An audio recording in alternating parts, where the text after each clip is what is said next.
Boxes कम है थोड़े। अच्छा ओके, कोई बात नहीं, ठीक है, एक बार पेपर देख लो चलो।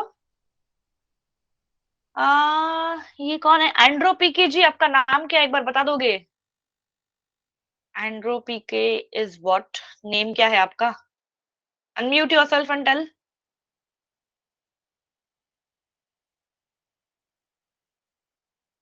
आलिया? नहीं, दिया, ओके। मैंने डी को ए पढ़ लिया। ओके दिया जी, मैंने पहले भी आपको देखा नहीं है। आए हो क्या बैच 11 में? मैं को नहीं देखा। ठीक है कोई बात नहीं, welcome, you are on the right time, क्योंकि वैसे भी न्यू चैप्टर स्टार्ट होगा आज। बच्चा कहाँ पे ऐसा कोई क्वेश्चन है? एंड रिमाइंड भी कोई एक जन कि आपका ये वाला पेपर जो है, इस पेपर का लिंक मैं एक बार आपके ग्रुप में शेयर कर दूंगी, तो जिसने भी टेस्ट नहीं दिया at least go to the paper, एक बार पेपर देख लो, कैसे क्वेश्चंस आए हैं देख लो फॉर योर रेफरेंस। तो somebody please remind me of the class, ठीक है, to put the paper in yes the ma'am. Group. And और एक चीज मैं क्या करूंगी, पहले वाले भी जो पेपर्स है ना, आपका जो लिंक है ना, मेरे प्लेलिस्ट का लिंक दिखता है ना आपको, बायो रिसोर्सेज का लिंक, उसमें मैं क्या करूंगी, एक कॉलम बना के डाल दूंगी पेपर लिंक का। तो उस पर आप क्लिक करते जाओगे तो आपको प्रीवियस वाले पेपर्स वो लिंक में ना सारे मिल जाएंगे, मतलब इसके पहले संडे के वाले सारे। तो उसी में अगले हफ्ते की भी ऐड किए जाएगा, सो आपको एक ही जगह पे सारा कुछ मिल जाएगा, पेपर्स एंड सोल्यूशंस वाला, physics chemistry maths bio everything. Okay. Ma'am हाँ कोई कुछ बोला बच्चा? मैम आपसे मुझे कुछ पूछना था। हाँ प्रीति बोलो। मैम ये पेपर हमारे एनुअल वाले कब शुरू होंगे? 11th के बोल रहे हो? Yes ma'am. ये अभी तक डेट फिक्स नहीं हुआ है, बहुत रैंडम है, कोई बोलता है 28, somebody says 24, कोई 1 मार्च बता रहा है, बट अभी तक सर्क्यूलर नहीं आया है। There should be a circular from the exam committee, तभी बता सकते हैं, सर्कुलर आएगा तो पता चलेगा। एग्जाम फेब 15 तक हम लोग सोच रहे हैं कि फेब 15 तक आपका सिलेबस कंप्लीट करा ही दे, ताकि उसके बाद चाहे कभी भी आपका सिलेबस के ऊपर एग्जाम हो, आपका सिलेबस तैयार रहना चाहिए। तो सिलेबस मतलब क्या क्या होगा, अभी क्या बचा है, एक्सक्रीशन बचा है, neural, locomotion and chemical and हाँ 4 बचते हैं ना, तो ये 4 हम करा देंगे, don't worry. So by 15 Feb we will wind up this all things, ठीक है। मैम 5 पेपर रह रहे हैं। कौन सा रह रहा है और? मैम चैप्टर 15 आज आप 19 स्टार्ट हाँ करवाओगे? Yes yes 20, yes 21, yes, 22। Correct correct correct, करा देंगे, डोंट वरी। ओके, सो ये पेपर को डिस्कस करने की जरूरत है? Anybody wants to ask any questions from no this? Ma'am. Nothing? No ma'am. नहीं मम्मी चाहिए? स्टेटमेंट वाले। ये 56 क्वेश्चन में ना बच्चा, एक्चुअली ये थोड़ा सा पुराना क्वेश्चन है, मतलब आपके सिलेबस का स्पेशल क्वेश्चन नहीं था ये। तो 2-3 क्वेश्चन ऐसे थे जो आपके इस सिलेबस से नहीं थे रिलेटेड, पीछे वाले प्रीवियस यस। जो एनसीईआरटी था उससे रिलेटेड था।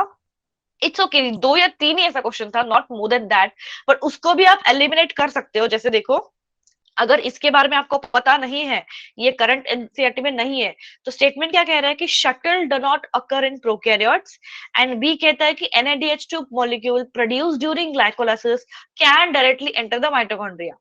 तो ये कॉन्सेप्ट क्या है बच्चा, हमने क्या देखा था कि टीसीए में जो भी NADH और FADH बनता था ना, उस सारे को हमने इलेक्ट्रॉन ट्रांसपोर्ट सिस्टम में हमने क्या किया था, कन्वर्ट कर दिया था इनटू एटीपी, राइट?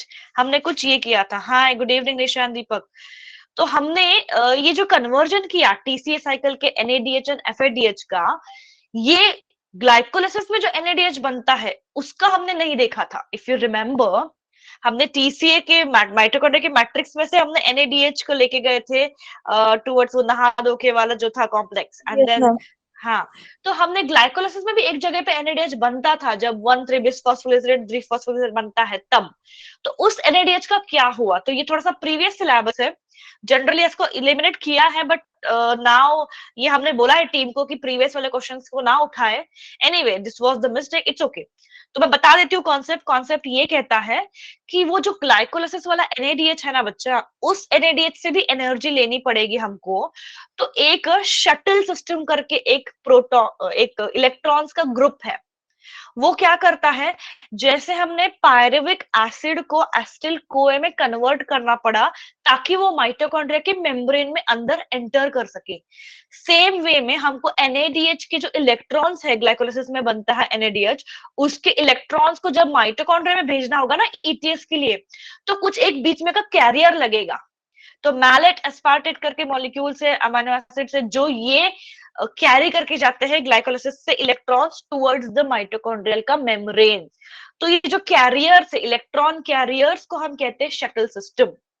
ये क्यों लगे हमको, ताकि ग्लाइकोलाइसिस में जो एनएडीएच बना है उसको हम उससे इलेक्ट्रॉन्स को लेके जा सके अंदर माइटोकॉन्ड्रिया के, क्योंकि माइटोकॉन्ड्रिया के अंदर ही ईटीएस चलने वाला है एंड ग्लाइकोलाइसिस चलेगा साइटोप्लाज्म में। तो ये ट्रांसफर, जैसे पायरुविक एसिड को भी हमको कन्वर्ट करना पड़ा था, सिमिलरली एनएडीएच को भी कन्वर्ट करना पड़ेगा। तो जो कन्वर्ट करने के लिए, ट्रैवल करने के लिए जो इलेक्ट्रॉन का कैरियर मॉलिक्यूल्स होंगे, that is called as shuttle system. तो अब देखो, अब आपको पता चला कि स्टेटमेंट का मतलब क्या है। Shuttle do not occur in prokaryotes. अब प्रोकैरियोट्स में माइटोकॉन्ड्रिया ही नहीं होता है, पहली बात है ना, इट्स अ प्रोकैरियोट है, पीके है वो, तो माइटो ही नहीं होगा तो शटल कहां से होगा। तो statement is correct, first statement is correct. And second कहते हैं कि एनएडीएच मॉलिक्यूल डायरेक्टली ग्लाइकोलाइसिस से एंटर नहीं करता। अभी आपको मैंने बताया कि यस, डायरेक्टली एनएडीएच एंटर नहीं कर सकता। जैसे क्रेब्स साइकिल के NADH and FADH directly complex 1 and complex 2 के पास जाते थे, NADH dehydrogenase and succinate dehydrogenase के पास, जहां पे NADH एंड FADH दोनों को ऑक्सीडाइज करा जाता था मैट्रिक्स से। बट ग्लाइकोलाइसिस वाला NADH के बारे में हमने सोचा ही नहीं था, but that was not in your syllabus any how, but still I am telling you the concept. तो यस, ये स्टेटमेंट बी भी सही है कि NADH का जो भी मॉलिक्यूल्स होते हैं वो डायरेक्टली नहीं कर सकते, बट ये रीजन नहीं बनता, स्टेटमेंट बी जो है वो इसका रीजन नहीं बनता। तो दैट्स व्हाई NADH मॉलिक्यूल्स, नहीं, स्टेटमेंट टू गलत है, उन्होंने कैन डायरेक्टली एंटर कर रखा है। नो नो, कैन एंटर नहीं, statement B is wrong, NADH2 can not enter. तो B is wrong, A is right, that's why A option is the right answer, क्योंकि only A is right. Yes Nanda. Sapna, shuttle मतलब ऐसे electron carriers का complex जो cytoplasm में जो NADH बना है उसको लेके जाएगा माइटोकॉन्ड्रिया के अंदर। जैसे हमने पायरुवेट को कन्वर्ट किया एसिटिल कोए में ताकि वो माइटोकॉन्ड्रिया के अंदर जाए, उसी तरह जो NADH बना हमने ग्लाइकोलाइसिस के दौरान बनाया, उसको हम लेके जाएंगे माइटोकॉन्ड्रिया के अंदर ताकि उससे भी हम एनर्जी निकाल सके। तो वो लेके जाने वाला जो मॉलिक्यूल है, कैरियर्स होते हैं, इलेक्ट्रॉन कैरियर्स, अस्पार्टेट, मैलेट करके होते हैं, उसके नाम में मत जाओ आप, ओनली दे आर सब इलेक्ट्रॉन कैरियर्स, याद रखो। सो वो उनको एक साथ इकट्ठा हम कहेंगे शटल सिस्टम। ओके हाँ, Yes, दैट्स व्हाट। ma'am. हाँ शिबा, सिर्फ राइबोसोम होंगे ना, तो इसलिए पहला स्टेटमेंट क्या कहता है कि shuttle do not occur in prokaryote. Correct, क्योंकि माइटोकॉन्ड्रिया ही नहीं होता है, राइबोसोम होगा बट माइटोकॉन्ड्रिया नहीं होगा। तो माइटोकॉन्ड्रिया नहीं होगा तो अब ग्लाइकोलाइसिस का NADH को लेके कहाँ जाना है, कहीं नहीं जाना है। तो statement 1 is correct but B is wrong. ठीक है, ओके। देन और एक ये कॉन्सेप्ट आपको शायद हमने ये नहीं करा है, अबाउट 53 क्वेश्चन देखो बच्चा लोग, एवरीवन। तो 53 वाले क्वेश्चन में भी क्या पूछा है, detoxification of lipid soluble drugs and other harmful chemicals in ER is carried out by. अब ये concept again old concept, not in your current syllabus, but let's again discuss. तो देखो, ये किसी चीज के बारे में बात कर रहे हैं, something which is not related to this, ठीक है। तो ऐसे ड्रग्स जो क्या है, हार्मफुल है, जो टॉक्सिक है, उनका प्यूरिफिकेशन या उनका डिटॉक्सिफिकेशन कौन कराता है, ये पूछा है। अब हमको जब ये कॉन्सेप्ट पता नहीं होता है, अगर आपको फाइनल एग्जाम में भी ऐसे कोई क्वेश्चन आता है जिसके कॉन्सेप्ट के बारे में आपको पता ना हो बिल्कुल भी, तो what you will try to do is elimination करना सीखो। एलिमिनेशन मतलब ABCD ऑप्शंस पढ़ो and try to apply your logic कि इन ऑप्शंस को हमने कहीं पढ़ा है क्या। जैसे AP450 तो आपने नहीं पढ़ा है, leave it aside. Cytochrome A3, cytochrome B6, cytochrome A1, sorry sorry मैंने 52 क्यों पढ़ लिया, cytochrome BF, cytochrome C and cytochrome A1 to A3। तो B option, C option and D option, ये तीनों ऑप्शन को हमने इलेक्ट्रॉन ट्रांसपोर्ट सिस्टम में पढ़ा है, करेक्ट। साइटोक्रोम BF क्या है, हमारा कॉम्प्लेक्स 3 है। साइटोक्रोम C ऑक्सीडेज कॉम्प्लेक्स 4 है। एंड नहीं, कॉम्प्लेक्स 2 है, 3 4 ऐसा, 2 3 4 बी सी डी ऐसा है वो। तो इसका मतलब क्या हुआ कि ये तीनों भी कॉम्प्लेक्सेस माइटोकॉन्ड्रिया में है, एंड क्वेश्चन पूछा है अबाउट एंडोप्लाज्मिक रेटिकुलम। तो आप बी सी डी को वैसे भी एलिमिनेट कर सकते हो, and directly you can select option A. So is there anyone जिसने इसको सिलेक्ट करा है?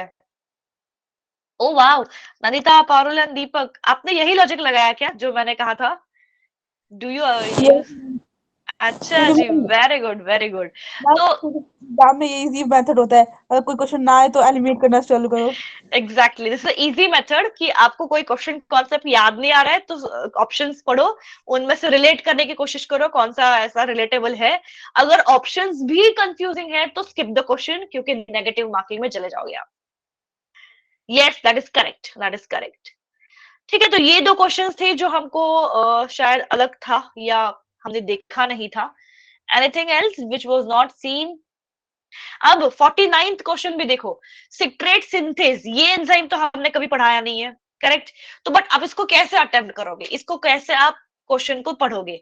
तो citrate synthase and enzyme of TCA cycle is located in, आपको टीसीए की जीपीएस पता है, टीसीए चलता है माइटो के मैट्रिक्स में। तो बाय डिफॉल्ट ए जो है साइटोसोल इन प्रोकैरियोट्स, बी है mito in mitochondria of eukaryotes, correct है। प्रोकैरियोट में माइटोकॉन्ड्रिया नहीं होगा तो उनका जो भी चीजें चलनी है वो साइटो में ही चलनी है, एंड माइटोकॉन्ड्रिया का मैट्रिक्स यूकैरियोट्स में, ये भी सही है। तो both A and B are by default true. तो भले ही आपको सिट्रेट सिंथेस के बारे में ना पता हो, बट टीसीए साइकिल पता तो है। एंड वैसे भी सिट्रेट सिंथेस को भी आप समझ सकते हो, सिट्रेट सिंथेस मतलब ऐसा जो सिट्रेट को बनाएगा, सिंथेस इज फॉर्मिंग, कौन? सिट्रेट। तो हम जो साइकिल पढ़ा था, सी और अल्फा लेके चले, तो सी क्या था? सिट्रेट था। तो अस्टिल को एंड ओए जब मिलेंगे तब सिट्रेट सिंथेस की मदद से ही ये सिट्रेट बनाया जाएगा। बट हम क्रेब्स साइकिल के एंजाइम्स को पढ़ते नहीं है, आपके सिलेबस में टोटली नहीं है वो। But you can use your logic, आप थोड़ा आपके कॉन्सेप्ट को ऊपर थोड़ा ध्यान देके इसको अटेम्प्ट कर सकते हो। Nandita, please do the needful of the screenshot. हाँ निशा, करेक्ट। एंड बच्चा ये 48 वाला क्वेश्चन हमने कराया था, याद है? रेस्पिरेशन कैसा वाला प्रोसेस है, एनाबॉलिक, कैटाबॉलिक, एम्फिबोलिक, एक्सर्गोनिक, एंडरगोनिक। तो कुछ बच्चों ने ना मुझसे ये भी पूछा था रिवीजन क्लास में कि मैम रेस्पिरेशन आपने कहा कि एम्फिबोलिक पाथवे है, बट क्वेश्चन में ऑप्शन कैटाबॉलिक एंड एनाबॉलिक दो ही का था, तो तब क्या सिलेक्ट करोगे? तो मैंने तब भी क्या कहा था कि अगर ऑप्शन में एम्फिबोलिक नहीं आता है तो you will go with catabolic, क्योंकि ब्रेकडाउन होता है ग्लूकोज का एंड एनर्जी रिलीज होती है, इसलिए एनर्गोनिक। बट अगर एम्फिबोलिक है तो आप एम्फिबोलिक को ही सिलेक्ट करोगे, ये रिवीजन क्लास में मैंने बताया था। तो रेस्पिरेशन इज द एम्फिबोलिक प्लस एक्सर्गोनिक, मतलब ब्रेकडाउन एंड सिंथेसिस दोनों भी होगा, प्लस रिलीज भी होगा एनर्जी को। So B is right answer here. नहीं नंदिता, सी नहीं बच्चा, बी बी। कैटाबोलिक एंडरगोनिक तो है ही नहीं, एंडरगोनिक मींस एनर्जी को यूटिलाइज करना। नो, रेस्पिरेशन एनर्जी यूटिलाइज नहीं करता, एनर्जी देता है बाहर। तो सी तो वैसे भी नहीं होना है, एंड कैटाबोलिक के साथ अगर सी की जगह पे एक्सर्गोनिक होता तो सही होता, but because you have amphibolic in the option, amphibolic plus exergonic is the right. ठीक है, ओके। सो चले फिर नेक्स्ट क्लास की तरफ, नेक्स्ट चैप्टर की तरफ, if this is clear. Yes ma'am. अच्छा निशा, ओके, ठीक है। Yes Palak, we will go to the chapter now.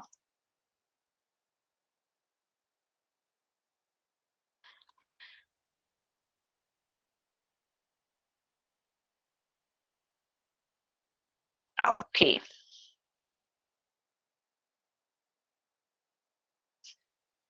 So interesting chapter है। क्या है ये, कौन सा चैप्टर है? Ma'am, excretion, Excretion. excretory product and their elimination. Great. आप लोगों ने चैप्टर नंबर 19। पढ़ रखा है क्या? Have you done in your schools? Ma'am 10th में पढ़ा था। Yes, ma'am. 10th में पढ़ा था, अभी भी है आपको? तो अभी का सिलेबस हुआ है, स्कूल में नहीं हुआ है? ना हो गया। No ma'am. अच्छा, किसी को हुआ है, किसी को नहीं हुआ है, ठीक है। तो जिसको भी हुआ है अच्छी बात है, नहीं हुआ है तो पे अटेंशन। थोड़े से ना बच्चा इस चैप्टर में ना न्यू कॉन्सेप्ट है, मजेदार कॉन्सेप्ट है, आपको मजा आएगा। बीच बीच में ना एक दो वीडियो भी दिखा दूंगी मैं, जैसे नेफ्रॉन का वगैरह, ताकि आपको क्लियर आइडिया आ जाए कि ये होता कहाँ पे है, क्या काम करता है। ठीक है, सो इस चैप्टर के क्लासेस मिस ना करिएगा। So let's start. के इंट्रोडक्शन में हम देखते हैं एक्सक्रीशन मतलब क्या। किसी भी चीज का जो अनवांटेड होता है हमारे बॉडी में, क्या क्या अनवांटेड होगा हमारे बॉडी में। कुछ अनवांटेड वेस्ट हो सकते हैं। Waste can be in the form of either urine, मतलब लिक्विड के फॉर्म में हो सकता है, या in the form of solid waste. Solid. Yes, but आपको पता है वेस्ट सिर्फ यूरिन या सॉलिड वेस्ट या एक्सक्रीटा या इसको स्टूल भी कहते हैं, इसी फॉर्म में नहीं होता। जो आपके आंख में से आंसू आते हैं ना बच्चा, कहीं ना कहीं वो भी वेस्ट होगा। जो नाक में से पानी आएगा अगर किसी एलर्जी से, वो भी वेस्ट होगा। पसीना जो होता है, sweat, that is your waste. Correct. So there are lot of waste के मेथड्स है। मेटाबॉलिक वेस्ट मतलब सेल जो कार्बन डाइऑक्साइड बाहर निकलता है, हम जो CO2 को बाहर निकालेंगे, वो भी तो एक वेस्ट ही है। वेस्ट है तभी तो बाहर निकाल रहे हैं ना, वरना क्यों निकालते हैं। So there are various types of waste which are given out as excretion, but इस चैप्टर में हम जनरली हमारे एनिमल्स में या ह्यूमन में जो एक्सक्रीटरी फॉर्म है वेस्ट का, दैट इज यूरिन, उसके बारे में हम ज्यादा पढ़ने वाले हैं। सो सी, अमोनिया है, uric acid, urea, carbon dioxide, various ions, ये कितने सारे अलग अलग फॉर्म के वेस्ट बनते हैं हमारे बॉडी में। एंड किसी ना किसी तरीके से हम, आपके कान में भी कभी कभी वैक्स आता है, that is also waste. Even your in your nose, eyes, then urine and stool हो गई, एंड देन CO2, पसीना हो गया। So there are lots of waste produced by your body by different mechanism, and उनको body से निकालना जरूरी हो जाता है, बिकॉज अक्यूमुलेट होने लग गया तो बॉडी का बैलेंस बिगड़ जाएगा। बॉडी का, ये एक टर्म याद रखना, होमियोस्टैसिस। होमियोस्टैसिस मतलब बॉडी को जो हम बैलेंस बना के रखते हैं, उस सारे रिएक्शंस को हम होमियोस्टैटिक कहते हैं। मतलब फॉर छोटा सा अगर एग्जांपल दूं मैं, अगर आप बहुत तेज दौड़ लगा रहे हो, भागते भागते थोड़ी देर के बाद रुक जाओगे तो आपकी सांस फूल जाती है, even you will start breathing more and more, circulation बढ़ जाएगा। बट हाफ एन आवर के बाद again your body will come back to normal, जैसे नॉर्मल ब्रीदिंग रेट थी, आराम से सांस ले रहे हो मान लो, है ना। तो ये एक उदाहरण हो गया, मतलब एग्जाम्पल हो गया। कभी कभी अगर आपके बॉडी के साथ कुछ एक्सीडेंट हो गया है, कुछ दिन इंजुरी रहेगी, उसके बाद फिर से आप नॉर्मल पे आते हो। कभी फीवर आ गया, सर्दी जुकाम हो गया, तो थोड़ा बहुत फिर से कुछ गड़बड़ हो गया था इन्फेक्शन की वजह से, after few days you are again coming back to normal. तो ये जो बैक टू नॉर्मल आने की चीज है ना, उसको हम कहते हैं होमियोस्टैसिस। तो ये कोई एक ऐसा प्रोसेस नहीं है, ये सारे बॉडी के बहुत सारे मल्टीपल प्रोसेसेस है जो बॉडी को नॉर्मल नॉर्मल नॉर्मल रखने की कोशिश करते रहते हैं, ताकि बॉडी को हम क्या कर सके, बैलेंस बना सके। हर चीज का नॉर्मल, मतलब ब्रेन अगर कुछ हो रहा है, आप सो नहीं पा रहे हो, तो 2 दिन के बाद, 3 दिन के बाद again you will start sleeping. अगर भूख ठीक से लगी नहीं है, पेट में गड़बड़ है, पेट में कुछ इन्फेक्शन हो गया है, तो मान लो लूज मोशन हो रहे हैं, डायरिया हो रहा है, तो 2-4 दिन के बाद दवाई ले लो, बॉडी उसको फिर से ठीक कर देगी। तो देयर आर वेरियस थिंग्स जिसकी वजह से बॉडी में कुछ ना कुछ इम्बैलेंस होते रहता है। सिमिलरली बैलेंस बनाने के लिए भी बॉडी कुछ ना कुछ करती रहती है। तो कभी किडनी काम करेगा, कभी स्टमक, कभी इंटेस्टाइन, कभी ब्रेन, कभी हार्मोन्स, कभी एंजाइम्स, हर चीज बॉडी का इकट्ठे आके हर एक प्रोसेस करेगा जो भी बॉडी को नॉर्मल करने के लिए लगता है। That is called as homeostasis. Okay, तो ये मुझे इसलिए बताना था क्योंकि हमारे बॉडी में ये एक्सक्रीशन का भी एक होमियोस्टैटिक का ही रोल होता है। क्योंकि अब देखो, ज्यादा यूरिन कभी स्टोर करके देखोगे तो आपका पेट दुखने लग जाएगा, you will start feeling uneasy, sometimes hiccups भी आते, इचकियां भी आने लगती है। एंड बहुत ही अगर यूरिन स्टोर करने की आदत है ना, तो दैट टाइम समटाइम्स ये यूरिया स्टोर हो के कभी स्टोन भी बन जाता है। तो इसका मतलब क्या होगा कि एक्सक्रीशन प्रोसेस क्या है, बॉडी में से कुछ ऐसा हम बाहर निकालेंगे जिससे बॉडी का फिर से बैलेंस बना रहे। तो कहीं ना कहीं excretion is also a homeostatic process. Okay, अगर कहीं भी ये टर्म आता है homeostasis, you should know now. Then let's see कि हमने ये एक्सक्रीशन के जो हमारे मॉलिक्यूल्स है, मतलब कभी अमोनिया के फॉर्म में, कभी यूरिया, तो कभी यूरिक एसिड, यही तीन हमारे मोस्ट इंपॉर्टेंट है। हम लोग एक तो अमोनिया और यूरिया और uric acid, so there are only 3 methods जिससे हम बॉडी या सेल के जो भी वेस्ट है उसको बाहर निकालते हैं। आपको पता है generally public toilets and all urine वगैरह स्मेल क्यों करती है? Because the simplest nitrogenous waste, इसको नाइट्रोजन वेस्ट क्यों कहते हैं? क्योंकि ये नाइट्रोजन कंटेनिंग कंपाउंड है। अमोनिया इज NH3, तो ये nitrogen containing compound is very much bad in odour, उनका स्मेल बहुत ही बुरा होता है। केमिस्ट्री लैब्स में भी कभी कभी अगर एक्सपेरिमेंट्स करते वक्त भी when you get a bad odour, that is because of this nitrogen compounds. तो even in the toilets and all, घर में तो हम साफ रखते ही है, बट पब्लिक टॉयलेट्स में ये होता नहीं है, you don't flush it out properly. I know ये बहुत गंदा लग रहा होगा सुनते वक्त, बट फैक्ट है, as a biology student you should know कि ये स्मेल क्यों आ रहा है, व्हाई इज दिस हैपनिंग? क्योंकि वहां पे अमोनिया का कन्वर्जन हो रहा है। तो सबसे सिंपलेस्ट फॉर्म होता है वेस्ट का अमोनिया, थोड़ा सा हायर वर्जन होगा यूरिया, थोड़ा सा हायर वर्जन होगा यूरिक एसिड। तो तो जब ये डीजेनरेट होता है ना, ये सब मिट्टी में जब मिल जाएगा ना, तो मिट्टी में होते कुछ ऐसे बैक्टीरिया बच्चा जी, जिनको हम कहते हैं डीकम्पोजर्स या नाइट्रोजन फिक्सिंग बैक्टीरिया। ये क्या करते हैं पता है? काउडंग या हमारे ह्यूमन या एनिमल का जो भी एक्सक्रीटा होगा, उससे ना ये सारे चाहे वो अमोनिया हो, यूरिया हो, यूरिक एसिड को, ये डिकम्पोज करके इनसे फ्री नाइट्रोजन बनाएगा, एंड यही नाइट्रोजन वापस से प्लांट्स खुद में ले लेते हैं। ये साइकिल बन जाती है, this is called as cycle. हाँ Nisha, true. So that is because कि waste is not properly flushed out. ठीक है, तो आई नो ये बहुत ही डिफिकल्ट होता है, ब्रीथ करने में प्रॉब्लम आ जाती है, it is very bad odour, but कहीं ना कहीं इसको आपको समझना पड़ेगा कि you should raise a voice की बता दो, कंप्लेन करो, मेक श्योर कि आप उसको थोड़ा क्लीन रखो, because this is because of this mainly ammonia. तो आप बोल सकते हो आपके क्या कहते हैं हेडमास्टर या प्रिंसिपल जो भी होगी कि भाई अमोनिया बहुत रिलीज हो रहा है, थोड़ा क्लीन करवा दो, है ना? Okay, so got this idea. ये 3 तरह के वेस्ट है, उनको हमने क्या कर दिया है, अलग अलग फॉर्म में देखा है। कभी कुछ ऑर्गेनिज्म अमोनिया के फॉर्म में करेंगे तो उनको हम अमनोटेलिक कहेंगे। ऐसे एनिमल्स जो अमोनिया को वेस्ट में बनाते हैं एंड बॉडी के बाहर निकालते हैं अमोनिया को। ठीक है, अमोनिया को निकालेंगे तो वो जनरली होंगे एक्वाटिक। जनरली पानी वाले जो ऑर्गेनिजम्स होते हैं ना, वो अमोनिया को बनाते हैं as a waste form. Then ureotelic, ureotelic generally होते हैं टेरेस्ट्रियल, जैसे मैमल्स एंड एम्फीबियंस। ये क्या कराते हैं, ये हमारा यूरिया बनाएंगे as a waste product. And lastly है यूरिकोटेलिक, मतलब जब यूरिक एसिड बनेगा एज अ वेस्ट फॉर्म, जो होता है रेप्टाइल्स एंड बर्ड्स से।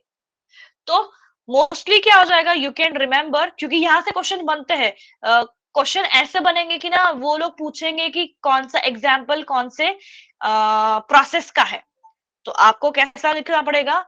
सपोज अगर कोई एग्जाम्पल पूछा है, let's see crocodile. Okay, crocodile क्या है? क्रोकोडाइल एक ऐसा एम्फीबियन है जो टेरेस्ट्रियल है, सही बात? तो टेरेस्ट्रियल Yes, ma'am. एम्फीबियन मतलब ये क्या करेगा, ये यूरिया बनाएगा। यूरिया। हाँ, तो आपको Uriotelic. इसको हम कहेंगे यूरियोटेलिक। तो मैं इसको ना ऐसे लिख देती हूँ चार्ट वाइज, ताकि नोट्स में आप पढ़ोगे तो आपको याद रहेगा। तो वेस्ट में पहला, अगर अमोनिया के फॉर्म में कोई वेस्ट बना रहा है, वो होते हैं जनरली एक्वाटिक। ये दिख नहीं रहा है बच्चा आपको? मैम बहुत ऑकवर्ड सा लग रहा है ये ग्रीन। हाँ, ओके, देन ठीक है, इसको हटा देंगे।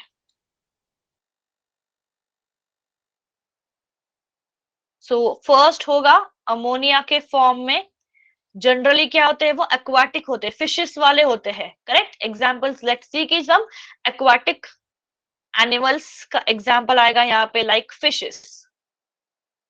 देन इनको हम क्या कहेंगे, एमनोटेलिक, इनको हम कहेंगे एमनोटेलिक एनिमल्स। दूसरा वेस्ट का फॉर्म आएगा यूरिया, एंड यूरिया कौन बनाता है, जो होते हैं टेरेस्ट्रियल, लैंड में होंगे, तो लैंड में रहने वाले एम्फीबियंस, टेरेस्ट्रियल एम्फीबियंस। अगर ऐसा कोई एम्फीबियन है बच्चा जो ज्यादा पानी में रहता है, जैसे कुछ टॉर्टाइज होते हैं जो पानी में ज्यादा रहते हैं, है तो वो एम्फीबियन ही। फ्रॉग भी एम्फीबियन है, बट पानी में भी रहता है, लैंड में भी रहता है। बट वो ज्यादा अपना समय किस में बिताएगा ना, उसके ऊपर डिपेंड करेगा कि उसकी बॉडी कौन सा वेस्ट बनाएगी। अगर फ्रॉग ने ज्यादा समय लैंड में बिता दिया तो यूरिया बनेगा, उसके बॉडी में से जब निकलेगा यूरिन वगैरह वो यूरिया के फॉर्म में निकलेगा। अगर ज्यादा टाइम उसने वाटर में बिता दिया तो अमोनिया, ऐसे। एंड लास्ट है, इसको हम क्या कहते हैं, यूरियोटेलिक वाले एनिमल्स। एंड होगा लास्ट में यूरिक एसिड का फॉर्म वेस्ट का। तो उसको जनरली कौन निकालता है, बर्ड्स।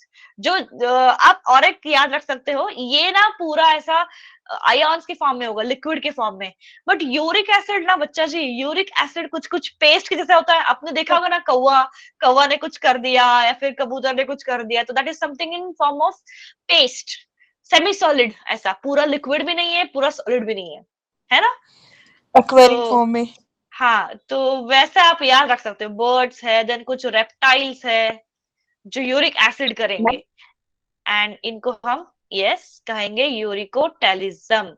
सॉरी, टेलिज्म नहीं, यूरिकोटेलिक एनिमल्स। हाँ बोलो, कोई कुछ बोल रहा है।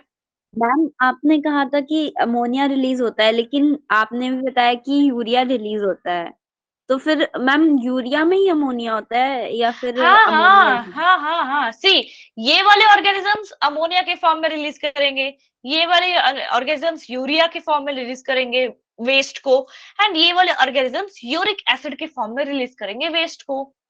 आपको कहाँ कंफ्यूजन हो गया बच्चे, what is the confusion. Ma'am humans में होते हैं यूरिया और अमोनिया दोनों रिलीज करते हैं। कौन, फ्रॉग वाला बच्चा? नहीं मैम नहीं ह्यूमंस। नहीं, ह्यूमंस दोनों कैसे रिलीज करेंगे, मैंने कब कहा कि नहीं। अच्छा, आप about the washrooms and the bad smell you are connecting क्या। हाँ, होता मैम क्या अमोनियम है, गैस रिलीज होती है ना यूरिया के साथ। हाँ हाँ, होता क्या है, जैसे मैंने यहाँ पे क्या कहा कि ये जो डिकम्पोजर्स है ना, ये क्या करते हैं पता है। सी, अमोनिया क्या है बच्चा जी, अमोनिया ना एक सिंपल फॉर्म है, this is a simplest nitrogen waste का फॉर्म, ठीक है। तो जब हम suppose as a humans, let's take example of humans only, human जब यूरिन निकालता है तो urea is the main component. हमारे यूरिन में यूरिया का कंसंट्रेशन ज्यादा होगा, इसलिए हम कहते हैं कि we are what, we are ureotelic. Okay, क्योंकि यूरिया का कंसंट्रेशन ज्यादा है। बट यूरिया जब बॉडी के बाहर आएगा ना, इसके ऊपर फिर ये बैक्टीरिया एक्ट करेंगे एंड यूरिया को कन्वर्ट किया जाएगा इनटू अमोनिया, एंड ये अमोनिया फिर से कन्वर्ट हो जाएगा इनटू सिंपल नाइट्रोजन, जो मिक्स हो जाएगा वापस से। अगर हम सीवेज में होते हैं तो सीवेज के पानी के साथ, अगर मिट्टी में इसको डंप किए तो मिट्टी में मिक्स हो जाएगा, तो डिपेंड। तो लास्ट में आखिर में इवन यूरिक एसिड भी बच्चा, यूरिक एसिड तो यूरिया एंड यूरिक एसिड दोनों भी लिख देती हूँ मैं। इसके ऊपर ये थोड़े से हायर फॉर्म्स है, अमोनिया से थोड़े से हायर कॉम्प्लेक्स फॉर्म्स है नाइट्रोजन वेस्ट के। तो ultimately urea and uric acid को फिर से जब डिग्रेड होगा, मतलब एक बार मान लो किसी कौवे ने कर दिया है यूरिक एसिड का एक्सक्रीशन, वो वहां पे रहेगा। किसी पत्थर पे अगर वो सपोज गिर गया, पेड़ पे गिर गया, कहीं जमीन पे गिर गया, कुछ देर के बाद वो ड्राई आउट हो जाता है, एंड वहां पे क्या हो जाएगा ना, बैक्टीरिया वहां पे अक्यूमुलेट होके उसका कन्वर्जन अमोनिया में कर देंगे। वो उनका नॉर्मल प्रोसेस है, वो बैक्टीरिया का ये कन्वर्ट करना उनके लिए एक नॉर्मल प्रोसेस है, उनका खुद का वो एक मैकेनिज्म है, जिस दौरान वो क्या करेंगे, इन दोनों को कन्वर्ट कर देंगे इनटू अमोनिया, एंड इससे फिर आपको वो बैड ऑर्डर गैसियस फॉर्म में निकलता है। समझे बच्चा। मैम ज्यादा स्मेल किस में से आएगी, यूरिक एसिड में से या फिर यूरिया में से? अमोनिया में से, इन दोनों में से स्मेल नहीं आएगी। जब ये कन्वर्ट होंगे अमोनिया में तब। सी, सिंपल सा लॉजिक है। Now let me tell you in a very straightforward में, थोड़ा हिचकिचाना नहीं, बट जब humans will go and urinate, don't put water मत डालो, स्टैंड यूरिन जब रहता है तो वहां पे बैक्टीरिया डेवलप होने लगते हैं, एंड यूरिया को कन्वर्ट कर देंगे अमोनिया में, तब वो स्मेल करेगा। यूरिनेट करते ही स्मेल नहीं होता है, थोड़ी देर के बाद, लाइक मानो आधे घंटे 1 घंटे के बाद, देन दो धीरे धीरे स्मेल आने लगती है। That is because urea is now getting converted into ammonia. Ammonia is smell producing. तो ultimately ammonia में वो डिग्रेड बनते हैं, चाहे वो यूरिया हो या यूरिक एसिड हो। मैम यूरिया और जो यूरिक एसिड है उसकी अमाउंट पर डिपेंड करेगा कि कितनी स्मेल आएगी। हाँ हो सकता है, हाँ yes this is also true. अगर बहुत ही पानी ज्यादा पीते हो तो मे बी डाइल्यूटेड यूरिन आ सकता है। अगर पानी ज्यादा नहीं पिया हो, अगर कभी ऐसा होता है ना, यूरिन कलर भी चेंज होता है sometime, pale yellow, dark yellow, because अगर इन्फेक्शन है बॉडी में, या mainly if you are taking any drugs medicine, तभी भी you can see the colour change. तो colour change is nothing but concentration भी अगर वहां पे चेंज हुआ है, पीएच भी वहां पे चेंज हुआ है, तो yes it differs. Ma'am ammonia और कार्बन डाइऑक्साइड ही होता है क्या यूरिया? मतलब अमोनिया और कार्बन डाइऑक्साइड हाँ जब मिलाते तभी यूरिया। हाँ हाँ हाँ, हो गया। Anything, any more doubt? Yes ma'am हो गया। मैम अमोनिया हम्म। मैम अमोनिया तो मैम हमारी बॉडी के अंदर ही होता है मैम, तभी तो अमोनिया प्लस CO2 बनता है मैम, उसी के फॉर्मेशन में, यूरिया के फॉर्मेशन में यूरिया निकलता है मैम। तो मैम आप, लेकिन मैम आप बोल रहे हो कि तब हम यूरिन बाहर निकालते तो वहां पर बैक्टीरिया आते हैं, फिर अमोनिया बनता है। हाँ तो तो इसमें मैम कंफ्यूजन क्या है आपको? What is the confusion? Ma'am ammonia तो हमारी बॉडी के अंदर ही होता है ना, अमोनिया प्लस CO2 होता है मैम, तभी तो यूरिया का फॉर्मेशन होता है बॉडी के अंदर ही। अरे हाँ बेटा, बट वो अमोनिया हमेशा अमोनिया के स्टेट में नहीं होगा, it will be keep on converting ना। अमोनिया के फॉर्म में ही नहीं रह रहा है ना, वो कन्वर्ट होते जा रहा है, it is continuously getting converted. Ma'am लेकिन वो तो बॉडी के अंदर ही हो रहा है ना मैम, बॉडी के बाहर। मैम अभी आपने बोला ना कि बॉडी की, तब हम यूरिन बाहर निकालते तो उसके ऊपर बैक्टीरिया आते हैं, फिर वो अमोनिया बनता है मैम। लेकिन तो जो बना हुआ है अंदर, जो जब हमने अमोनिया एंड CO2 को कंबाइन करके, हाँ जैसे शिबा ने भी कहा था, यस, तो वो कंबाइन करके जब हमने यूरिया बनाया, उसको will eliminate in the form of urine, and वही यूरिया अगेन स्प्लिट हो रहा है इनटू अमोनिया एंड CO2। तो what is the doubt here? बस यही था कि मैम जब भी आपने लाइन बोली ना, ठीक है मैम, समझ आ गया अब। अगर आप ऐसा पूछ रहे हो कि बॉडी में से ही स्मेल आती है, तो ऐसा नहीं है, बॉडी में से स्मेल नहीं आएगी, बॉडी के बाहर जब हम एक्सक्रीट कर देंगे तो सराउंडिंग के एनवायरमेंटल बैक्टीरिया उसके ऊपर एक्ट करने लग जाएंगे। ठीक है, cool. So this is a now table जो क्या दिखाता है, ये टेबल आपको दिखाता है अबाउट, हमने इसको ना एनिमल किंगडम में भी पढ़ा है। जैसे अगर आपको किसी को याद है एनिमल किंगडम पढ़ा हुआ, तो आपने एनिमल किंगडम में हर एक ऑर्गेनिजम्स का स्पेशल सेल्स के बारे में देखा था, कौन सा ऑर्गेनिज्म क्या क्या सेल एक्सक्रीट करता है। याद है एनिमल किंगडम? याद है, वेरी गुड। Yes ma'am. वहां तक पहुंचे नहीं था अभी। ग्रेट। तो देखो फ्लैट वर्म्स में क्या था, let me change the colour. Flat worms कुछ एनालिड्स सिफालोकॉरिड्स पे थे, प्रोटोनेफ्रिडिया और flame cells. Then earthworm and annelids में हमने नेफ्रिडिया को देखा था एज एक्सक्रीटरी ऑर्गन, इंसेक्ट्स में देखा था as a Malpighian tubule, and mammals में देखा था एज अ किडनी। तो इस चैप्टर को हम रिवाइज करेंगे, या इसका चैप्टर के बारे में हम पूरा किडनी के बारे में पढ़ने वाले हैं। Yes, anybody wants to say anything? Parul कुछ बोल रहे हो? No ma'am. Okay, so let's move human excretory system की तरफ। सो यस, सी द पहले स्टेटमेंट ही लिखा है होमियोस्टैसिस। तो मैंने आपको पहले भी बताया था, Mukesh ji you are living the class recurring, बार बार छूट रहे हो, ज्वाइन कर रहे हो, बी कांस्टेंट। तो होमियोस्टैसिस मतलब क्या? ऐसा कोई भी प्रोसेस या ऐसे सारे प्रोसेस, लेट्स से नॉट कोई भी, सारे प्रोसेसेस जो भी बॉडी को हमारे नॉर्मल रखने में मदद करेंगे, सारे के सारे प्रोसेसेस को हम कलेक्टिवली कहेंगे होमियोस्टैसिस।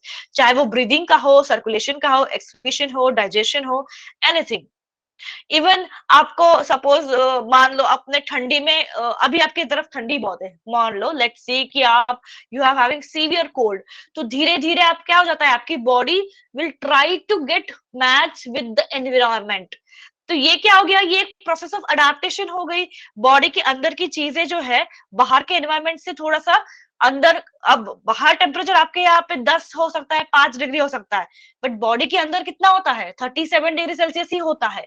वो कैसे मेंटेन किया? होमियोस्टैसिस ने मेंटेन किया। पूरे बॉडी के सारे मैकेनिज्म्स ने एक साथ आके बॉडी के टेम्परेचर को मेंटेन करने में मदद करने लग गए। तो एक्चुअली ये बड़ा कॉन्सेप्ट है, it's a big thing, but just understand कि किसको हम होमियोस्टैसिस कहते हैं। यहाँ ना ठंडी नहीं है इकरा, बिल्कुल भी ठंड नहीं है यहाँ पे। हाँ बोलो। मैम जो हाँ बोलो बहुत शुभा। ज्यादा ही ठंडे इलाके में रहते हैं उनका भी 37 ही होगा क्या?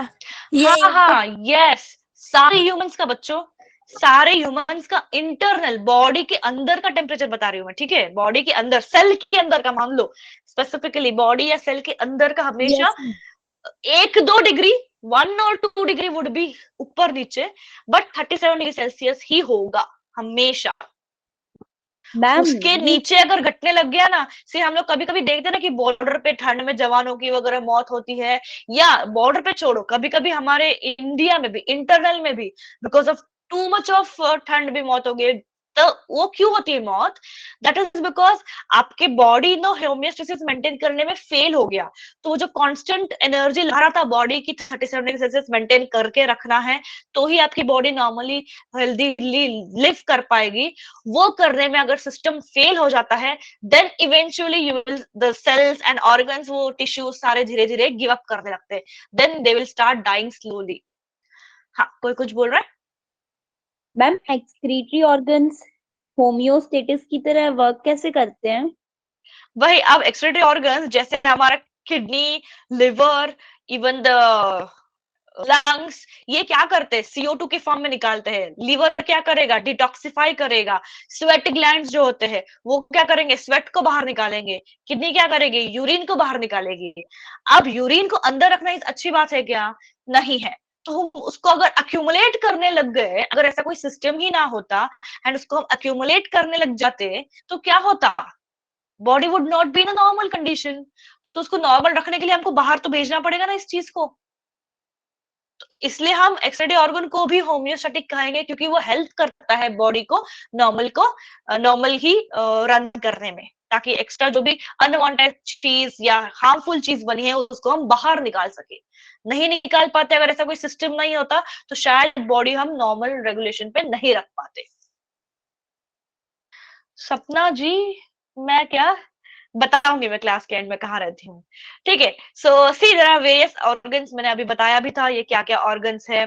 सो हमारे एक्सक्रीटरी सिस्टम में क्या है? We have a pair of kidney, मतलब किडनी का तो एक जोड़ा है ही हमारे पास, साथ ही किडनी से निकलने वाले यूरेटर, एक होगा bladder, we have only one single bladder होता है, and we have single urethra. Okay, so और एक खासियत पता है आपको क्या है? ये जो किडनियां है हमारी, ये होती है लेफ्ट वाली किडनी, एंड ये होगी मेरी मैम आपकी राइट वाली। आवाज बहुत स्लो आ रही है। अच्छा, हाँ क्या सभी को सुना? No ma'am. मैम आप 2 मैम मिनट रुकेंगे, मैं रिजॉइन कर रही हूँ दोबारा। कर लो कर लो। पढ़ाइएगा मत मैम। हाँ हाँ आ जाओ। Okay ma'am. कुछ ही लोगों को क्लियर है, कुछ लोगों को क्लियर नहीं है। हाँ हाँ सानिया, वही बता रही हूँ मैं, राइट एंड लेफ्ट ऊपर नीचे क्यों है। क्योंकि मैम हमारे लीवर होता है ना, वो राइट वाले के अपर पार्ट ऊपर ही होता है, इसलिए स्लाइडली थोड़ा हाँ नीचे होता है। हाँ yes yes yes, very correct very correct. तो जैसे हमारी अभी नंदिता कह रही थी कि लीवर ऊपर नीचे, और आपको ये तो क्लियर है ना कि सर्कुलेशन में भी हमने लेफ्ट एंड राइट लंग में भी, सर्कुलेशन यस नहीं मैम। ब्रीथिंग में देखा था, लेफ्ट एंड राइट लंग में लेफ्ट वाला लंग थोड़ा सा सेकेंड लोब, 2 ही लोब थे, राइट लंग में सिर्फ 3 लोब्स थे, तीन बिकॉज लोग थे, हार्ट का प्रेजेंस। बिकॉज हाँ थोड़ा स्लाइडली उस साइड तो होता है। Yes yes, very correct very correct. Okay, so everybody have rejoined, आ गए क्या सब लोग जो भी गए थे? मैम अभी भी अच्छा क्लियर नहीं है, नहीं ओके, आ रहा है। स्क्रीन के सामने एक माइक का ऑप्शन होगा, उस पर डबल क्लिक करो, आवाज सारी लाउड आने लग जाए।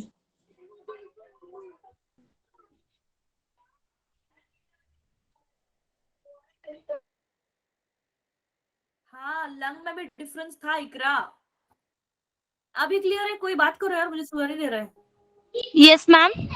हाँ ओके, नाउ क्लियर। तो मैं ये बता रही थी मैंने क्या किया। हाँ राइट एंड लेफ्ट, लेफ्ट वाली किडनी एंड राइट वाली किडनी में हम लोग यहाँ तक पढ़े थे ना, तो लेफ्ट वाली किडनी थोड़ी सी ऊपर होती है एंड राइट वाली किडनी जो है ना थोड़ी सी नीचे होती है।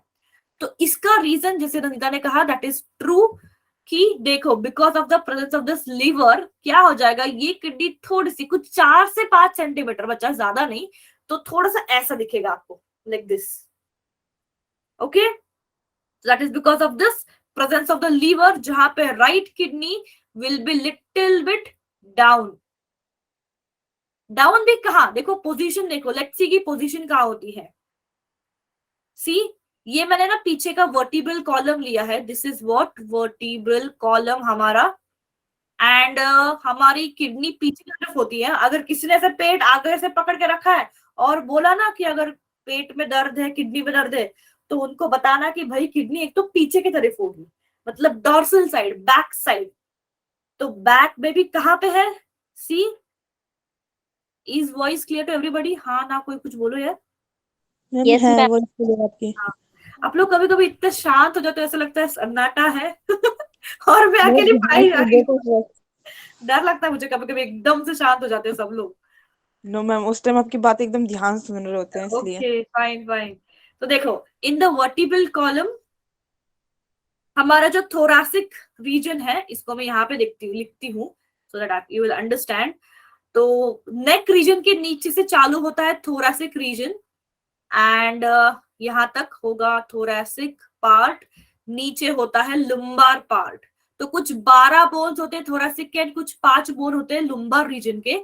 इसको हम लोकोमोशन में डिटेल में पढ़ने वाले हैं। तो ये क्या है, this is the part of your backbone. Backbone जो है ना पीछे आपको दिखता है, हाँ, from your neck region behind. तो नेक के पीछे का रीजन को हम कहेंगे थोरैसिक। थोरैसिक कैविटी कहते थे ना बच्चों हम लोग, लंग्स कहाँ होती है, थोरैसिक कैविटी में। तो this front end back side जो है नेक एंड चेस्ट का, that is your thoracic. And chest के पीछे that is your stomach, and पीछे वेस्ट, वो होता है लुम्बार रीजन। ठीक है, तो किडनी जो है वो प्रेजेंट होती है यहाँ पे। 12वां जो नंबर है, लाइक लास्ट वाला नंबर जो होता है थोरैसिक रीजन का, उससे चालू होके L3 तक, सो T12 टू L3 के बीच में होगा हमारा क्या, किडनी का जीपीएस। T12 मतलब थोरैसिक का 12th बोन एंड लुम्बर के 3rd बोन तक, इनके बीच में किडनी जो है वो आती है। एंड जनरली किडनी जो है वो हमारा छोटा सा, जैसे हमने हार्ट कहा था कि एक मोटी जैसा हार्ट होता है, किडनी भी करीब करीब उतना ही होगा, बट उसका शेप होता है कुछ ऐसे, किडनी बीन जैसे। तो हाँ, समवेयर इन बिटवीन 125 टू 170 ग्राम के बीच बीच में ये गिरता है। थर्ड लुम्बर से स्टार्ट नहीं होगा, थर्ड लुम्बर पे खत्म होगा। शिबा, सिर्फ आपको ही आवाज नहीं आ रही क्या? Shiba, can you use headphones? आप एक बार ये हेडफोन्स यूज करके देखो। Yes ma'am. हेडफोन्स यूज करके देखो, अगर वॉइस नहीं आ रहा है मेरा तो। I tried. हाँ, ईयरफोन्स कुछ लगा के देखो। ओके, एंड इसका हम देखते हैं कि क्या डायमीटर है, मतलब लेंथ कितनी है, कितना ऊंचा जाएगा ये, 10 सेंटीमीटर। विड्थ कितना है, 5 सेंटीमीटर। वैसे इतने डिटेल्स में तो क्वेश्चंस नीट के तो नहीं आएंगे, बट अगर ये थ्योरी में क्वेश्चन आता है, right about human excretory system, आपको क्या करना है, आपको ये वाला डायग्राम निकालना है, ये वाला, you have to draw this. ये वाला निकालो या ये वाला निकालो चलेगा, आपको किडनी, यूरेटर, ब्लैडर, यूरेथ्रा ये निकालना पड़ेगा। एंड आपको लिखना भी पड़ेगा कि किडनी कहाँ पे सिचुएटेड है, ये कितना है, 5 सेंटीमीटर होगा, एंड ब्रेथ होगा 3 सेंटीमीटर। वेट लिखना पड़ेगा। एंड जनरली इसके अंदर होते हैं नेफ्रॉन्स, जो हमारा बेसिक यूनिट होता है किडनी का। With diagram at least 5 to 10 marks का क्वेश्चन बन सकता है, थ्योरी में बोल रही हूँ मैं। ओके, नेफ्रॉन के अंदर की चीजें या किडनी के अंदर की चीजें, अगर ऐसा क्वेश्चन पूछा है कि right the TS section of kidney, तो आप अंदर जाके फिर इसके बारे में लिखोगे, एलएस सेक्शन या टीएस सेक्शन, ट्रांसवर्स या लॉन्गिट्यूडनल। तो एलएस सेक्शन या टीएस सेक्शन ऑफ किडनी अगर पूछा है ना बच्चा जी क्वेश्चन में, तो आप किडनी का ये सब डिस्क्राइब करोगे। तो कंफ्यूज ना करो, अगर ह्यूमन एक्सक्रीटरी सिस्टम पूछा गया है तो आप ये वाला ड्रॉ करोगे एंड लिखोगे kidney, ureter, bladder and urethra के बारे में।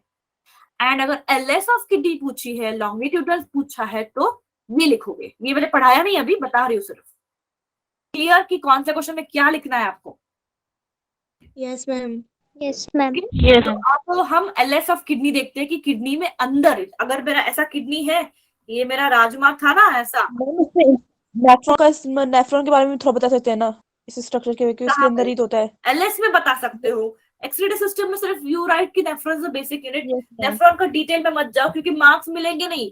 ह्यूमन एक्सक्रीटरी सिस्टम पूछा है, नेफ्रॉन क्या नहीं पूछा है। नेफ्रॉन का अलग से 2 या 3 मार्क का डायग्राम पूछ सकते हैं कि ड्रॉ नाइट, नहीं नेफ्रॉन के बारे में डायग्राम नहीं पूछा है बच्चा, don't worry.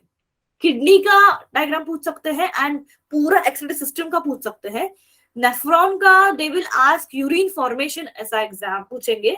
I tell you कैसे क्वेश्चन बनते हैं, मैं जैसे जैसे सिखाऊंगी ना वैसे वैसे बताते जाऊंगी आपको। ओके तो इस किडनी को मैं आप ऐसे काट रही हूँ यहां से, मतलब अगर ये किडनी है मेरा तो ऊपर से काटूंगी, जैसे आप एप्पल काटते हो ना ऊपर से, तो एप्पल को काटने के बाद यहाँ पे आपको क्या दिखेगा, that we are seeing now here. LS section means, मान लो एप्पल को काट रहे हो, ऐसे जब काटोगे तो खुलेगा, तो खुलने के बाद यहाँ पे अंदर आपको क्या दिख रहा है, that is what we are going to see. समझे आप क्या पढ़ रहे हैं हम? Yes ma'am. Yes ma'am.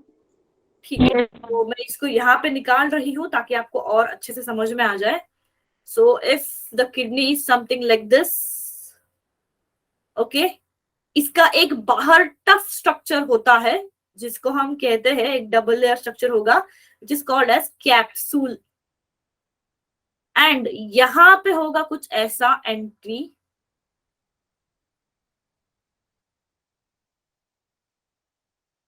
Okay. सो अब क्या होता है, किडनी के अंदर एंड बाहर जाने वाले कौन कौन है? किडनी के जो अंदर जाएगा वो एक होता है रीनल आर्टरी। बच्चा अभी जब भी हम रीनल की बात करेंगे मतलब वो किडनी बात करता है। कार्डियक बोलते हैं हम तो that is nothing but heart. Pulmonary कहते हैं हम तो that is nothing but your lungs. Renal means अब किडनी की बात हो रही है तो रीनल आर्टरी मतलब ऐसा आर्टरी जो किडनी की तरफ जा रहा है। तो आर्टरी क्या है? ब्लड को लेके जाने वाला। देन रीनल आर्टरी अंदर जाएगा एंड रीनल वेन जो होता है वो बाहर आता है, जो डीऑक्सी ब्लड को लेके आएगा बाहर, एंड ये आगे फिर इंफीरियर वेना केवा को कनेक्ट होके चला जाएगा हार्ट के पास फॉर द सर्कुलेशन। एंड और एक चीज यहां से निकलेगी जिसको हम कहते हैं रीनल पेल्विस। ये जो हिस्सा होता है, ये हिस्सा पूरा, इसको हम क्या कहेंगे? Renal pelvis. यहाँ पे क्या होता है, सारे नेफ्रॉन्स का यूरिन यहाँ पे कलेक्ट हो जाएगा एंड यहां से यूरिन फिर बाहर निकाला जाएगा, मतलब रीनल पेल्विस ही आगे जाके बनेगा यूरेटर।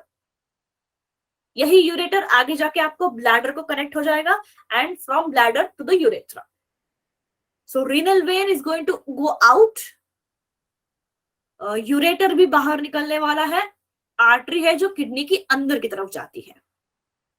ठीक है, 3 चीजें ये क्लियर हो गई। देखो आपको मैं फिर से दिखा भी देती हूँ ताकि कंफ्यूजन दूर ही हो जाए। सी रीनल आर्टरी जो अंदर जा रही है, वेन विल कम आउट जो आर्टरी लेके जाएगा ऑक्सी वाला ब्लड, फिर पूरे किडनी की तरफ से जो डीऑक्सी ब्लड है वो लेके आने वाला है बाहर वेन, एंड रीनल पेल्विस ही है मतलब ये वाला हिस्सा जो आगे जाके यूरेटर बन रहा है। करेक्ट? ये 4 चीजें क्लियर? Yes ma'am. ये जो रीनल पेल्विस है ना, ये वाला हिस्सा, रीनल पेल्विस वाला हिस्सा, ये ऐसे कुछ पिरामिड्स बना रहा है। ये ऐसे कुछ पिरामिड, जैसे 5 से 7 पिरामिड्स होते हैं हर किडनी में, एंड ये पिरामिड्स ना डिवाइडेड है बच्चों, मान लो ऐसे, ये यहां से लेके इतना हिस्सा कहलाएगा कॉर्टेक्स रीजन किडनी का, एंड यहां से लेके यहां तक हिस्सा कहलाएगा मेडुला रीजन। हाँ, बट जिसको भी स्कूल में नहीं हुआ है बच्चा जी ध्यान देना, ठीक है? तो किडनी का जो आउटर सरफेस है that is called as cortex, inner surface जो होगा वो मेडुला। मैं दिखा दे रही हूँ यहाँ पे, ये वाला सरफेस कॉर्टेक्स है एंड ये वाला सरफेस जो है वो मेडुला है। बट आप एक ऑब्जर्व करके देखो कि कॉर्टेक्स का ना बच्चा जी कुछ कुछ हिस्सा यहाँ पे बीच में दिख रहा है आपको, है ना? Yes ma'am. इधर भी ये वाला कुछ कुछ हिस्सा कॉर्टेक्स का यहाँ पे दिख रहा है, यहाँ पे है, मतलब पिरामिड्स के बीच में है, एंड वो क्या बना रहा है? कुछ कॉलम बना रहा है। इसलिए इनको हम क्या नाम देंगे? इसको हम कहेंगे कॉलम ऑफ बर्टीनी, बर्टीनी साइंटिस्ट का नाम जिन्होंने ये निकाला था, या सिंपल इसको रीनल कॉलम ही बोल दो तो भी चलेगा। रीनल मतलब किडनी वाला कॉलम। एंड कॉलम किस चीज से बना? मेडुला जब आपस में ऐसे आजू बाजू में खड़े हो गए एक लाइन में, तो बीच बीच में जो कॉर्टेक्स वाला हिस्सा है उसको हमने कहा है रीनल कॉलम। मैम हाँ बोलो। मैम जो ये पिरामिड होते हैं ये तो 8 से 12 होते हैं ना? डिपेंड करेगा, किडनी टू किडनी कभी कभी डिपेंड करेगा। 5 to 8 नहीं, 8 to 12 नहीं होता बच्चा। मैम 8 to मेरी 12 मैम ने बताया था। It must be there in your book ना, एक बार कंफर्म करो। 12 तक नहीं जाता है, max two 8, okay ma'am. Not till 12। No, okay ma'am. 12 बहुत ज्यादा हुए। एंड अब आता है इंपॉर्टेंट चीज जो है हमारा नेफ्रॉन। नेफ्रॉन क्या है ना, नेफ्रॉन बटा हुआ है कॉर्टेक्स में एंड मेडुला में बटा हुआ है। कुछ हिस्सा नेफ्रॉन का कॉर्टेक्स में है तो कुछ हिस्सा है हमारा मेडुला में। तो ये मैं बाद में दिखा दूंगी कि कॉर्टेक्स में कौन सा वाला हिस्सा नेफ्रॉन का है, मेडुला में कौन सा है। अभी सिर्फ ध्यान देना कि नेफ्रॉन इज स्प्लिट। स्प्लिट मतलब क्या, वो अपने हिसाब से डिवाइड तो हो रहा है बट उसका कुछ कुछ हिस्सा मेडुला में आ रहा है। तो ये जो लाइन दिखती है ना आपको मेडुला में, देखो ये जो लाइंस दिखती है ना, ये नेफ्रॉन के हिस्से है। These are the parts of actually nephron. Okay, तो किडनी में आप क्या क्या याद रखोगे? सो जब आप किडनी निकालोगे, जो एंट्री पॉइंट होता है यहाँ पे, दैट इज कॉल्ड एज हाइलस या हाइलम।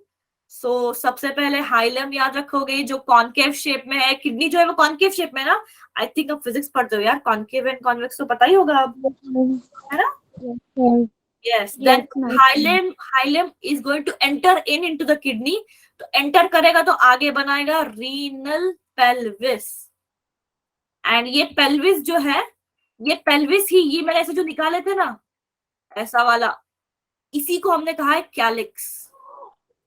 और इसी कैलिक्स के ऊपर बैठा हुआ है मेड्यूलरी पिरामिड।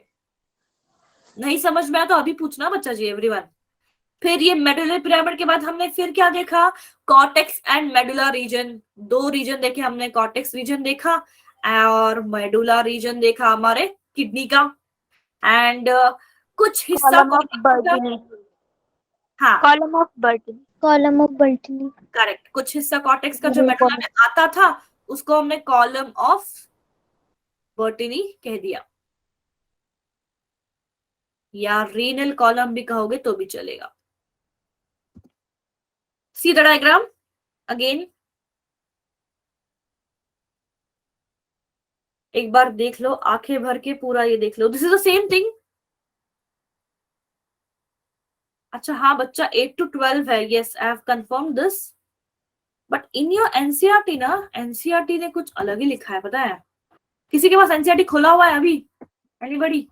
Yes ma'am. एक बार चेक करोगे कि मेडुलरी पिरामिड कितना है? ओके। चेक करके बताओ कि कितने होते हैं पिरामिड एक किडनी में।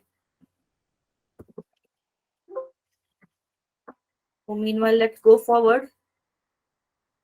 नहीं यार, आपके एनसीईआरटी में तो कहीं भी नहीं दिख रहा है मुझे। एनसीईआरटी में मेंशन नहीं है। मेंशन नहीं है, ओके। ये 8 to 12 ही है, मैंने भी अभी चेक किया। So yes Sharma, you are right. Shiva. Shiva है क्या? अच्छा, आपका नाम श्यामा दिख रहा है अच्छा वहां पे। अच्छा, ये पूरी बैच लड़की की है क्या? Everybody is girl here, no boy today? No ma'am. वाह, बढ़िया है। शिवा मैम बॉयज को बायोलॉजी में इंटरेस्ट नहीं है।